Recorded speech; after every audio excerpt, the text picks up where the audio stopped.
Welcome to another podcast episode of CENJOWS podcast series. The topic for today's discussion will be focusing on architecting maneuver and mastery in the age of multi-domain warfare.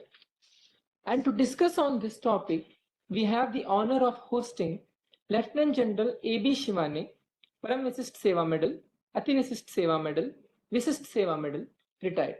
We welcome you, sir. Thank you very much. It's a pleasure to be on the CENJOWS podcast. Thank you. Thank you, sir. So, before we move on to our questionnaire discussion, I want to take an opportunity to introduce our guest for today. Lieutenant General AB Shivane, PVSM, AVSM, VSM retired, is an NDA alumnus and a second generation Armored Corps officer with over 39 years of distinguished military service in key staff and command roles. He is the former Strike Course Commander and Director General of Mechanized Forces. He also served as a military observer in the UN mission in Guatemala. As a scholar warrior, he has authored over 350 publications on national security, geopolitics, defense technology, doctrines, and defense matter, as well as 4 books, and is an internationally renowned keynote speaker. The general was a consultant to the Ministry of Defense, Ordnance Factory Board, after superannuation. He was a distinguished fellow and held the COAS Chair of Excellence at the Center for Land Warfare Studies from 2021 to 2022. Additionally, he was a key member of the Indian Army Study Team on Technology Induction in 2025. He currently serves as a strategic advisor and board member to several organizations and think tanks. He is also a strategic advisor to the private drone industry. We once again welcome you, sir, and thank you for taking time off your busy schedule to be here with us and to share, to be sharing your insightful thoughts and as you deem fit on this crucial topic. Thank you. Thank you very much once again. And I must compliment you and the CENJOWS for picking up a very contemporary and a very relevant topic for the Indian Armed Forces, which is architecting maneuver and mastery in the age of multi-domain warfare. We just had some discussion and Ran Samvad at Bangalore. And I think this is very important, critical when we look at the capability development and the doctrinal construct for future for the Indian Armed Forces. Definitely, sir. Multi-domain warfare is something that is the need of the hour, and we face threats from many domains, and it's a multitude of threats. So we need to make sure that our armed forces as well as the civilians are ready to face any kind of threats, and be it from land, air, sea, cyber, space. So I couldn't think of any other, better personality to discuss on this topic. So with your permission, then I can move on to my first question, sir. Yeah, go ahead. But let me, before that, Vinayak, just put the context right before you, since the topic is architecting maneuver and mastery in the age of multi-domain warfare. So I just want to put the context right so that thereafter your questions fall into place. Sure, sir, sure. See, multi-domain warfare is not just about the increasing number of domains and the character of conflict that is evolving by the days. And we often mistake that because it's a cliche we pick up from the West and keep using it in every third sentence. But multi-domain warfare is more about convergence of domain. And for convergence of domain, there are 4 stages which are important. The first is that you need to collaborate. And this collaboration multi-domain is not only of the military. This collaboration is of all instruments of national power, as we saw in Sindhu. It is a collaboration of all domains, and it's a collaboration of civil-military fusion. So that is the largest strategic collaboration we need to look at. And then we orchestrate and synchronize the 6 domains. We are aware of land, sea, air, but we got cyber, we got maritime, and now we have got cognitive domain, we got space domain. So all these six domains, once they are orchestrated and synergized, then we look at a cumulative, integrated, synergized impact of this convergence in the kinetic, non-kinetic, and cognitive domain together. So that is there. And since your topic is architecting maneuver and mastery, and therefore even maneuver is no more about land, sea, or air today. Nor is it about mechanized forces, which I happen to be part of it. But it's today about space maneuver. It's about cyberspace maneuver. It is about maneuvering in the narrative domain, in the cognitive domain. And simultaneously, along with this, it is not relentless maneuver, it is also about resilience and the effects. Now, when you combine this multi domain and maneuver, you get what your topic is, mastery. And if we remain linear, we will remain outpaced, that is for sure.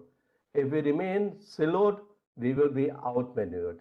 So, in the multi domain operations, the mastery is not about doctrine, it is the mastery of dominance in an integrated application of domain. So I thought let me put that into context, and then we can go ahead with your questions, please. Yes, sir, I totally agree with you. And once again, I'll thank you for setting the context to the discussion. I'm sure the audience, once they start watching, they'll be definitely, happy to know that what they are in for a treat of a session. So without any further delays, I'll move on to my first question. Sir, like as we have seen, and I have also personally been part of many discussions, uh, the topic is like we are transitioning towards a highly networked and transparent battlefield, they say, where these sensor to shooter links are almost instantaneous. But there is always this tension between to have a clear view of what adversary thinks of us and what are their capabilities in terms of warfare, and between this risk of digital friction. So this is a very high intensity conflict.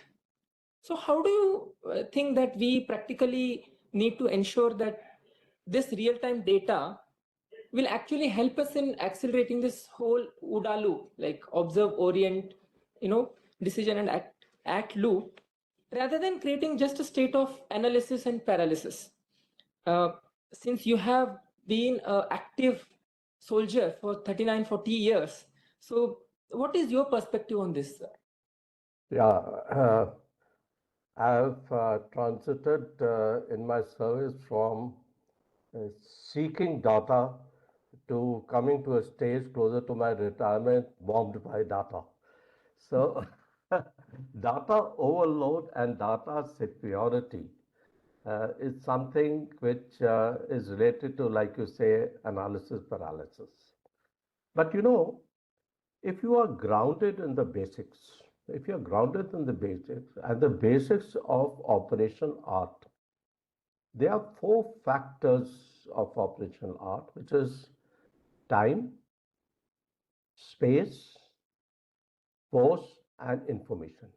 If you have dominance on this, you will be able to dominate the adversary, and this is as good as we say the nature of warfare doesn't change, but character evolves. So this aspect of saying operational art doesn't change; it only gets refined. So we must remember and be tuned with times that steel without data is strength without precision. But data without ownership is a disaster.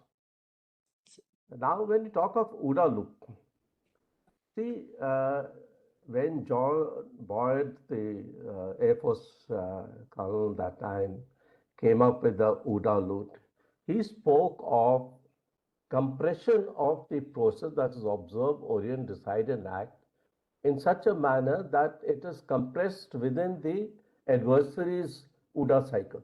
That means faster than there. But now, in a 21st century age of artificial intelligence enabled by OODA, it is not compression, it has collapsed. Between observing and acting, everything has collapsed. It's, it's in a split second. And that thing causes a physical and psychological paralysis of the enemy.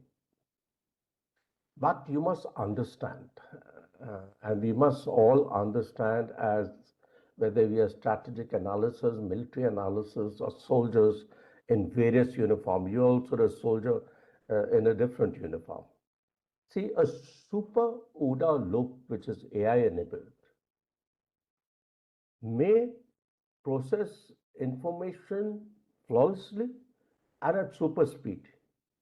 Yet, mark my words, can reach a wrong conclusion. And reason for that logic is that when decisions are executed instantly, there is little room for correction or errors before the consequences, unfold. So that is one logic. Second is when you compress decision time, the and you don't control it, the risk of escalation heightens. You know, so in a machine age, supposing I take a decision and launch a missile, a ballistic missile, which uh, is normally used in a nuclear tipped warhead, and it is picked up by another OODA loop of the enemy, he may react with a nuclear thing. So it can result in uncalled for, uncontrolled escalation because everything is so compressed in time frame. You know, and the third is these systems are inherently vulnerable because they're based on data, they're based on algorithms, and they're based on connectivity. Supposing I manipulate the algorithm, supposing I manipulate the data, and these today are new surfaces of attack, hidden but attacked by the adversary. If I can do that, my actions will be directed to something which is unwarranted or wasted out. And perhaps the most difficult, important but unspoken is the challenge of ethical. You've seen in a OODA loop, it may pick up an aeroplane, commercial airline, and it's happened. You're aware of that, and treat it as a B-52 bomber. Uh, so you may target it because there's no human element. It's going so fast. So there is ethics of it which is there. So, like you said, what is the commander has to do about this analysis paralysis and to be stable in his mindset to discriminate what is important now and put his finger there. So, therefore, the decision lies in architecting a decision, not being slave to information or a plethora of information. Now, what does that mean? This is a statement I've made, but what do I mean by that? First thing is when to a commander, data must be hierarchically filtered before it reaches the commander. There is a staff and there is the AI assisted layer. And this must be converted into decision ready insights. He's a commander, he's not a staff. So there is a job of the staff and there is a job of technology to give him decision ready insights and give him the options, and then he chooses based on that. So one is that. Second is the OODA loop must be increasingly distributed, not centralized. You know, there is something called a directive style of command and maneuver warfare. Now, you have to have a tactical OODA loop, you have to have an operational OODA loop, you have to have a strategic OODA loop. So, if it's a tactical echelon, they must observe and act along with technologies on something which should not be interfered by the higher level. So, you must have a distributed and decentralized command and control structure so that there is commander is not lugged with all tactical operation and strategic thing, and then passing it down to the operational commander and to the tactical commander. You can't do that. You know, you have to define decision thresholds if you have to act in time. If every decision waits for a higher, confirmation, tempo will collapse. Hmm. Third one is you have to work today. And you spoke of the friction in data. You have to embrace something called as good enough clarity. In war and in crisis situation, you will never have 100% clarity. So, and the commander must cultivate a comfort zone with partial visibility and be able to act in the face of ambiguity. You know, that is again. And finally, since friction is inevitable in the digital age, therefore, we must train we must train commanders and leaders and military leadership at all levels in our professional military education, in our formations, must train them to operate in degraded information conditions and also in information overload conditions. So they should be able to understand, because in essence, tempo is not achieved by seeing everything. It is achieved by knowing what to ignore and operating in ambiguity. And that is where, it will not lead to what you call analysis and paralysis. Yes, Over. sir. Thank you. Thank you for such a beautiful explanation. You have rightfully brought out what are the limitations associated with the OODA loops analysis, and then ambiguities. You talked about information overload, then maintaining a partial visibility by a commander. Like I don't think I could have received a better answer to this question. Okay. Right. So, we talked about information overload. Like what's happening, at least what I feel is happening, is modern military thoughts are increasingly, they are leaning towards something called as system destruction. Like their idea, they feel that victory can be achieved if we are able to somehow dismantle or dislocate or damage our adversaries' functional networks and logical networks, rather than using or going through traditional attrition kind of things. Sir, if you were to, imagine yourself in a position where you are, about to take decision on these things, like, do you think that technological and cognitive dislocation will be able to fully replace this ground level physical mass movements that happen during wartime? Or do you think that we are just, adding some more complex layers to the already present age old, terrain level based warfare systems? See, we must realize warfare is something of the old and something of the new. And it evolves. And therefore, there are something which are basics and something in that basics which needs to realign, reform, transform, and be given a different shape to be relevant in keeping with the times. So there are three things that you raised as I see. One is dislocation, other is technology, and the third is boots on ground. And if I may add, boots and tracks on ground. Yes, sir. Yes. Yeah. So, see, like dislocation remains a central construct of maneuver warfare and an enablement to dominate the enemy's forces. And this location is of four types. There is a physical dislocation. That means you physically maneuver and dislocate the enemy force and put him in a position of disadvantage. There is a technological dislocation where your technology is superior than him and is able to overcome his technology, so he's technological dislocated. That is second dislocation. Third is temporal dislocation. That means in terms of time, you have dislocated him.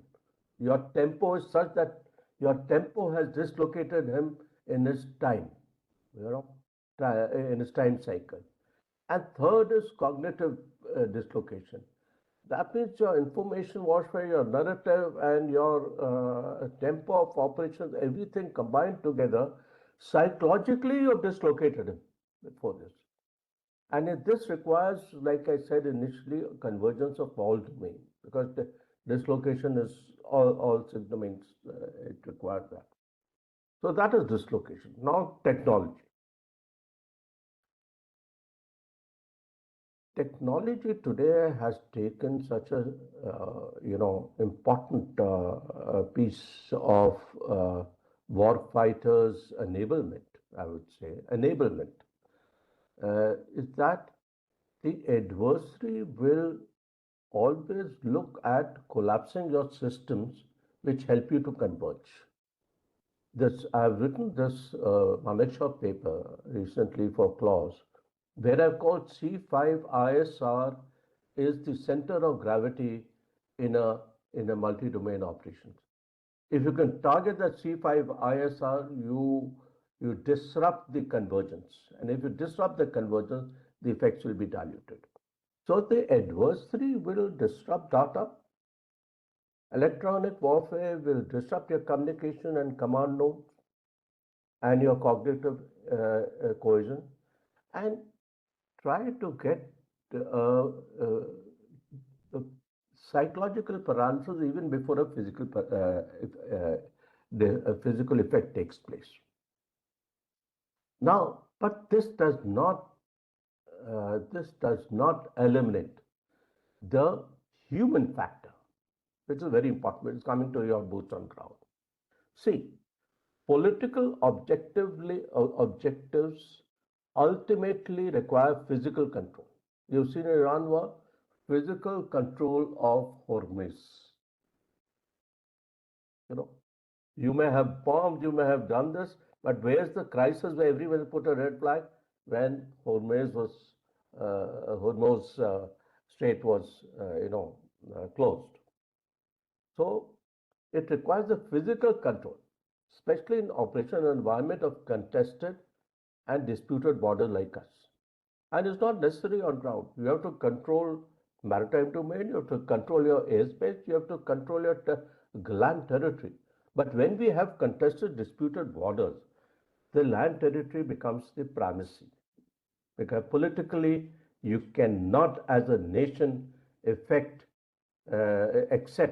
a territorial loss of territory for a nation. So, technology systems can disrupt, they can degrade, and they can disorient. But it cannot deter, it cannot deny, it cannot occupy, it cannot stabilize, and it cannot signal permanence. You fly a drone, but the drone finally has to come back. But you put a tank and soldier on ground, he will continue to be there. That differentiation, that's why it's something of the old, something of the new. It's important to understand rather than just talking about things. Technology is a force multiplier. It multiplies the force. That is important to understand. The force is the basic concept. It gets multiplied by technology. So, what has changed by technology? See, what has technology helped us? It has helped us, we've always been calling it since my younger days. The acme of victory in warfare is victory at least cost and minimum time. That was the acme. Technology helps you to do that. It softens resistance. It fragments enemy's cohesion. It reduces the cost of your physical engagement and your cost of lives, to an extent. Therefore, eventually, boots and tracks will continue to hold a ridge, secure a corridor, or impose a status. The more important framing that we need to understand is we are not, by technology, we're not replacing the mass. We are redefining it as intelligent mass. Mass is there. We call it precision mass, but I prefer to call it we are redefined intelligent mass. Mass which is enabled by time, space, force, and information advantage, like I mentioned to you earlier. So now war remains a contest of will and expressed through control, and this control is in the finite thing is the control of territory, maybe land, maritime, or this. So technology is good, but it is a force multiplier. It must be imbibed, it must be absorbed. Why? Because I want to win the battle. I want to win the battle. I'm a human. I'm a soldier. I want to win the battle at least cost to my men and minimum time as such. So that is the differentiation. Definitely, sir. You have beautifully brought out how, even though there are many advancements that are taking place in technology, it is the first line of defense always will be human. And very beautifully you have said, when it comes to occupation and all, technology cannot be, we cannot be dependent on technology so much, because ultimately they will come back. But it is the human soldier, who sets foot in that land and then makes it his. And but there are advancements like neuromorphic computing and all, sir.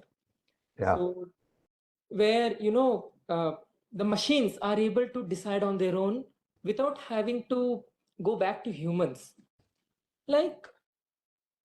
And more and more we are becoming over dependent on technology, as I can say, if I may. So how do you think that we can balance this, make humans still relevant in that decision making loop? And if so, what are the steps, specific steps you think we can take to make sure that the relevance stays and we are not completely dependent on technology, because technology has its own vulnerabilities. Most of the technology now rely on these small data links. So if an adversary is, they can manage to blind those data links, then potentially they might become useless. Again, it will ultimately come back to humans.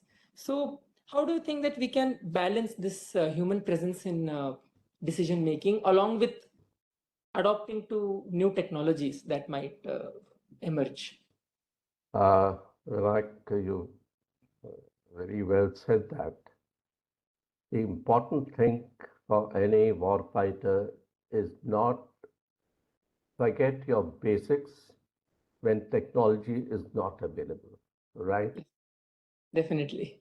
I grew up as a second lieutenant navigating, and that was 1978, navigating my tank by seeing the stars, and understanding the speed of their change and being able to discern. I grew up in an age something where we had sundial. We put on the top of the tank a sundial or makeshift, and we could make out what time of the day or what it is.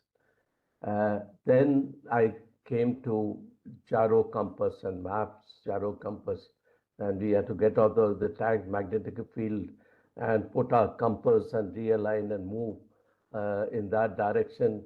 And then after so much time, again realign and do all the jiggery-pokery. Then came the tanks, quadrat systems, then the GPS. And, so I've seen a transition in this.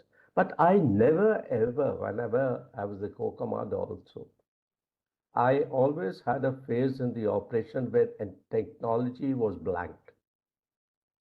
And then I said, my test is my tempo being maintained in the same level, or technology was dictating my tempo? Was my training dictated the tempo or my technology? So the tall and short of it is, I'm not trying to give a personal example, but tall and short of it is, over dependence on networks and data is actually it's a real threat and a dangerous vulnerability. You must optimize it, but not dependence, because they're both enablers and a vulnerability. And I said, adversary will not fight your strength; he will target your dependency. So he will fracture your kill chain at multiple points. So what you have to do is to revert back to a mission command fundamentals. Again, because these are basics we were taught. We are taught that you have to understand the larger picture two up and be able to translate it one down. Sometimes it was said three up. So if I'm a CO, I must understand my brigade commander and my div commander's operational construct and be able to, translate it down to my squadron commanders, to my squadron. So understanding that picture was important, and therefore there were three principles that we were taught. First was intent over instruction. So do not just understand what you have to do, understand why you have to do it. They often say planning is more important than plans, because plans will go awry. But if your planning is fine, you will be able to adapt. So therefore, you must understand the why part of it. That is one we will talk. Second thing that we will talk was analog redundancy, which I'm talking of, map reading, operating without with your communications being cut off. So there has to be a fallback architecture. And we must train in our institutions, we must train in our war games, we must train in our exercises, because the only thing I promise you which will happen is this in war. Within the first 4 hours, you will start experience this, if not earlier. So a formation that cannot fight without a GPS or a data link may be modern, but it is fragile and it will fail. So that needs to be put. Third thing is something I call pre-combat cognitive alignment. That means you have to have a shared understanding between the commander and his command. There has to be a mental synchronization. People cannot be at different angles. They cannot be rockets going in different directions. So when networks will fail, units will act coherently if there is only a shared understanding of the higher commander's intent and what he needs to do. So when networks fail, unit will still act coherently if that exists. Now, the operational momentum of a force which is under degradation comes from having a technological resilience and doctrinal in-depth of all these things that I've spoken of. So we have to be prepared, we have to be trained, we have to be mentally accept so that we don't get into a mental paralysis or panic that something which is inevitable is a failure of systems in a contested digital and EW environment. So the anecdote, like we say, that many of us have said war in my tenure to train people and make them, vibrant for being prepared for war every day. The anecdote, when you talk of technologies, train as if technology will fail, because at some stage it will fail, and your momentum cannot be dictated just by technology. You as a commander are responsible. Technology will not answer your failure. I have to answer the failure. So that is the So, Definitely, sir. Like actually, my next question was supposed to be on this only. Like I was thinking when in the previous questions you discussed and you beautifully explained about how human will always remain a factor. So that time I framed a question in my head, like I'll ask about electronic warfare and how it's going to impact the mechanized, formations. But you have answered it in this question itself. So that brings me to my last question because we have paucity of time. I wish, we had more time, but considering the time paucity. So, like throughout this discussion, you have made it very, very clear that human is going to remain a very, very relevant factor, no matter how much technology gets advanced, and no matter how many domains we further divide into, human will remain like a first line of defense and a connecting node. Like, but if I may ask, is there any one particular quality or one or two particular qualities that the commander should develop that you feel would put him at an advantage in this age of technological warfare, where he can decide without having to worry about the consequences much? Or I know there are consequences for every decision taken when it comes to warfare, but any particular quality that you feel would reduce the risk of such adverse consequences and make sure that he's kept in the loop? yeah. So, okay. So if I was to give you one quality, I would give it quality of strategic intuition and aggressive courage. You know, uh, I told you that you can't wait for complete information. So, a soldier's strategic intuition is built through training, through his uh, through his experience, through his exposure, through his ability to work through chaos, and yet bring about clarity amongst that cloud. So that is something called a strategic intuition, which is a something like a rapid synthesis of chaos into decision action, and it's honed by experience through pattern recognition. So you recognize a sort of a pattern or emergence and say these are this is the likely option. I'm going to go through, and that's why I said courage, aggressive courage.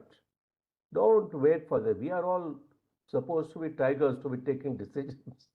We we are not waiting for someone to say, okay, go ahead, yes, no, do it.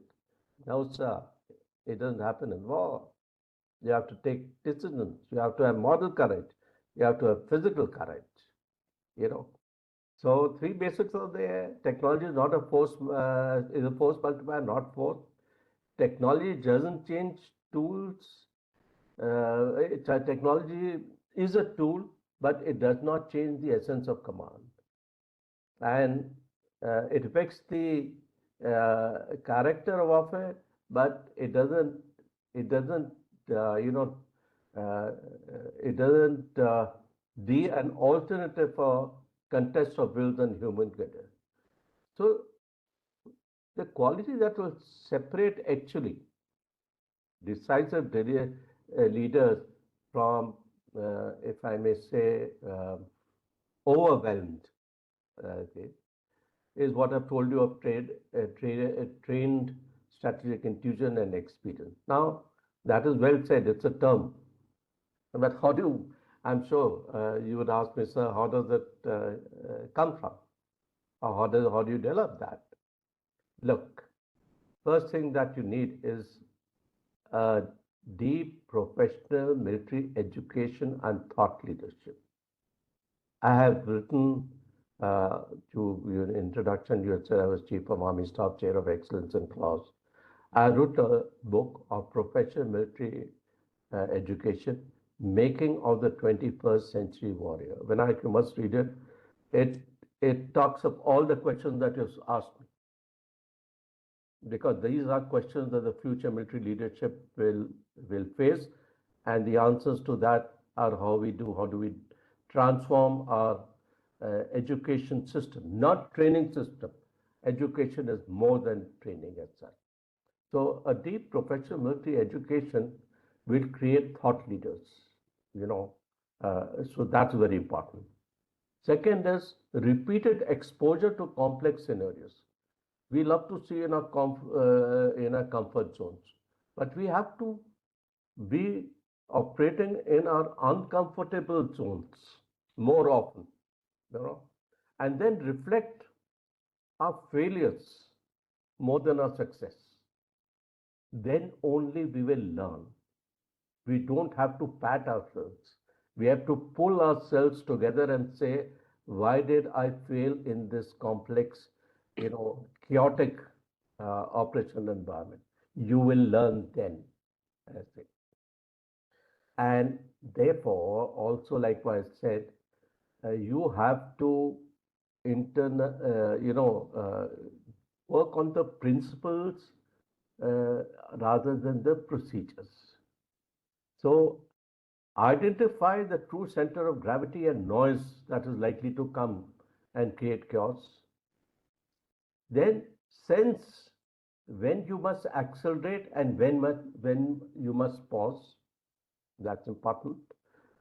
Able to identify between risk and danger with experience. So I can take risks, but if the danger, you will put a pause and okay, that's a quality you must say. And then most important, that is miss out, is we must recognize fleeting opportunities that the others may not see.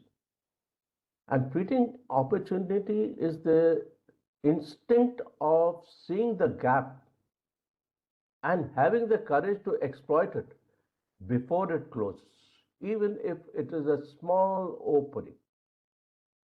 So it requires future leaders to be tigers and have an offensive spirit with guts to make decisions, even if they're wrong, but at the right time is a better decision than the right decision at the wrong time.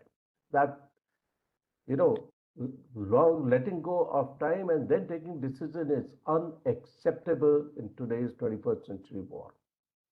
Because then you are always lagging behind the enemy's decision cycle. Decision superiority is the key factor that must be ingrained in future. And decision superiority is not just about algorithms.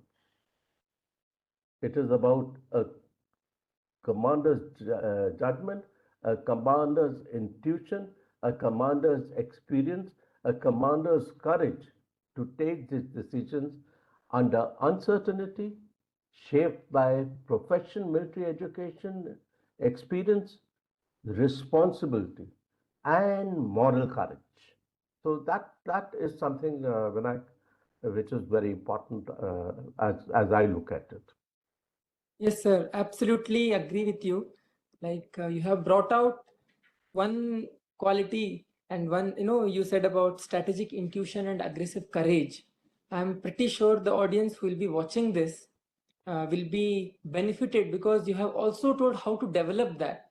And you have beautifully, brought out education as the fundamental thing that is, necessary, and that will lead us to getting exposures. And then we will learn responsibility in the way. And without, proper exposure and that fear of failure, one cannot, thrive. And I couldn't have expected a better answer. Hope of success must Definitely. prevail over fear of failure. Definitely. Then you become a tiger. Definitely, sir. Definitely. And also, I have to, say that you have also explained regarding physical and technological gaps that will lead to the psychological gaps. So that is one thing which, the audience should keep in mind when they watch it. And I'll also recommend our audience to read what you have written on C5 ISR.